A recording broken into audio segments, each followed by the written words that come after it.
Reality reality short story. தமிழ்ச் சபை ஒன்று மதுரையில் கூட்டப்பட்டது. தமிழறிந்த அறிஞர்கள் யாவரும் கூடினர்.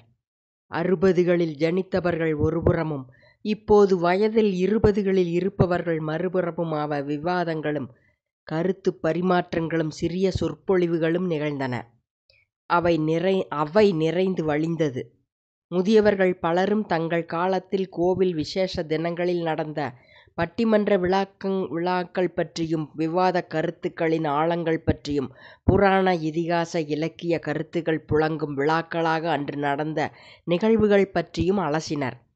இளைஞர்கள் கணினியில் கூட தமிழை தட்டச்சில் பதிவிட்டதால் தாங்களே தமிழை மிகவும் நேசிப்பதாகவும், அதிக சொற்கள் பரிமாற்றம் ஊடகம் மூலம் நிகழ்வதாகவும், குறுஞ்செய்தி மூலம் கூட தமிழ் பரவுவதாகவும் தெரிவித்தனர்.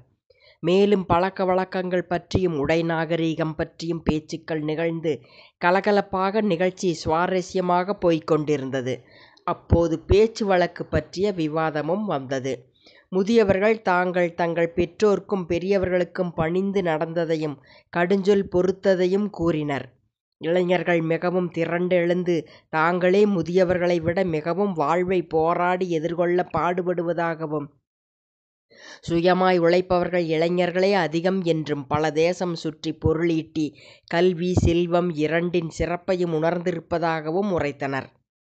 சபை நாகரிகம் என்பதை கூட தாங்களே இப்போது அதிகம் கடைப்பிடிப்பதாகவும், மன்னிக்கும் குணமும், எவரிடமும் பகையின்றி நட்பு பாராட்டும் மனமும், கருத்துப் பரிமாற்றல், பிறர் நிலை புரிதல் போன்ற மென்மை உணர்வு புரிந்து நடத்தல் முதலான தமிழர் பண்பாட்டு கலாச்சாரத்தை தாங்களே உலகம் முழுமைக்கும் முன்னெடுத்துச் செல்வதாகவும் பேசினர் இளைஞர்கள்.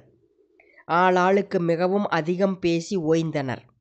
அப்போதுதான் மிகவும் தாமதமாகிவிட்ட போக்குவரத்து நெரிசலில் அவதிப்பட்டு வந்த 60களில் பிறந்த முதுபெண் கமலி எழுந்தாள். இளைஞர்களின் பேச்சுக்கு எழுந்த கரகோஷம் இன்னும் 20 நிமிடங்களாகியும் முடியாமல் இருக்க, விழாவே முடிந்துவிட்டதாகவே அனைவரும் கருதி மெல்ல கிளம்பினர்.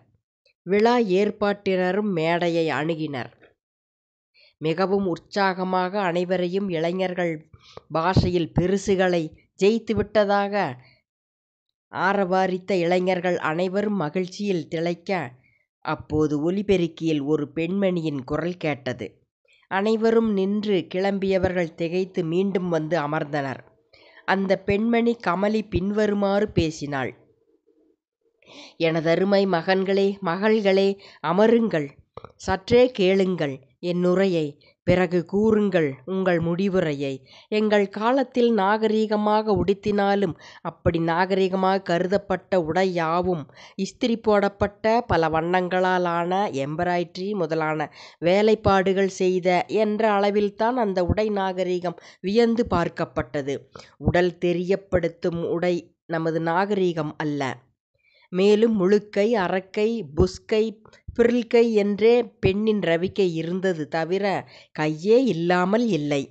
மொழி பற்றி எடுத்துக்கொண்டால், அன்று நாங்கள் கேட்ட நடத்திய பட்டிமன்ற விழாக்களில் கலந்து கொண்டவர்களில் ஒருவர் பேசும் நேர அளவில் இன்றைக்கு பட்டிமன்றம் முழுமையாகவே முடிந்து விடுகிறது. அந்த அளவு நீங்கள் எதிலும் விரைவு ஆகிவிட்டீர்கள், சுருங்கிவிட்டீர்கள். எங்கள் காலத்தில் அக்கம் பக்கத்தில் எங்களை பற்றி வதந்தி, கிசுகிசுப்பு, முணுமுணுப்பு என்பதெல்லாம் இருந்தாலும் அவை யாவும் ஓரிரு வீடுகள், ஒரு தெரு, மிக மிஞ்சிய விதத்தில் ஒரு ஊர் என்றளவில் இருக்கும். நீங்களோ ஒரு விஷயத்தை திரித்து பேசி பரப்பும் நொடியில் அது உலகே அலசும் விஷயமாகிப் போகிறது. பாதிக்கப்பட்டவர்களின் மனநிலையை நினைத்து பாருங்கள். மொழி, கலாச்சாரம், பண்பாடு, நாகரிகம் இவையாவும் சற்றே தளர்ந்துவிட்டது இன்றைக்கு என்றே வருத்தத்தோடு உணர வேண்டியவர்களாவோம். நீங்கள் பேசும் மொழி கூட மிகவும் கொச்சையாகி போனது என்பதை உணர்வீர்களா? எங்கள் காலத்து திரைப்பாடல் ஒன்று கூட நீங்கள் கேட்பதற்கு சலித்துவிடும் என்பீர்கள். அர்த்தம் புரியாத தேவையற்ற ஆபாச வார்த்தைகளை கேட்கவே அஞ்சிய காலம் போய், அதுவே ஜாலியாக கேட்டு ரசிக்கும் சொற்களாக இப்போது இருப்பது தமிழுக்கே நேர்ந்த அவமானமாகும். முடியை குறிக்கும் வார்த்தை செய்யுளில் இருந்தால் நலம், பொருள் புரிந்தால் சரி. ஆனால் அதையே திரைப்பாடல் வரிகளில் பதிவிட்டு அதை ரசிக்கும் மனநிலையை என்னவென்று உரைப்பது? நாம் எதை நோக்கி செல்கிறோம் என்றும் நம் குழந்தைகளின் நோக்கம் பற்றியும் எண்ணி மனம் பதைக்கிறது. அந்த கால திரைப்படங்களில் தமாசு கூட அர்த்தமுள்ளதாக இருக்கும். இப்போது யாராவது தவறி விழுவது, பிறரை அடிப்பது போன்ற வலி மிகுந்த வேதனைகள் உங்களுக்கு தமாசாகி போனது. உங்கள் அறிவு வளர்ச்சி, கல்வி தாகம், தொழில்நுட்ப மேம்பாடு அனைத்தும் பாராட்டுக்குரியவை. ஆனால் அதனுடன் சில தமிழர் வழி பண்பாட்டையும் விடாமல் பின்பற்றினால் நலமென்றே உரைக்கின்றேன். கெட்ட வார்த்தைகளை கூட புறந்தள்ளாமல் ஊடகங்களில் பதிவிட்டு ரசிக்கிறீர்கள்.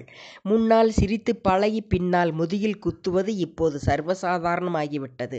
கேட்டால் ஏமாற்றுதல் குற்றமில்ல, அறிவாளித்தனம், திறமை, ஏமாறுவதுதான் குற்றம், முட்டாள்தனம் என்றெல்லாம் வியாக்கியானம் கூறுகிறீர்கள். அன்பார்ந்த பிள்ளைகளே, இனிமேலும் இதுபோல் அநாகரிகமான பழக்கங்களை தூண்டாமல் கடைப்பிடிக்காமல் நடந்து அறிவு பாதையில் எங்களைக் காட்டிலும் பல மடங்கு விரிவு பெற்ற நீங்கள் அதில் மேன்மேலும் முன்னேறி வீட்டுக்கும் நாட்டுக்கும் உலகிற்குமே நன்மையான விஷயங்களை செய்வீர்களென்று நான் நம்பிக்கையுடன் கூறி உரை முடிக்கின்றேன் என்று சொல்லி முடித்த கமலியின் பேச்சுக்கு யாவரும் சற்று கோபமாகி பின்பு உணர்ந்து தணிந்து வெகுநேரம் கைதட்டல் செய்து அவள் பேச்சை மிகவும் பாராட்டி ஆராதித்தனர். முற்றும்.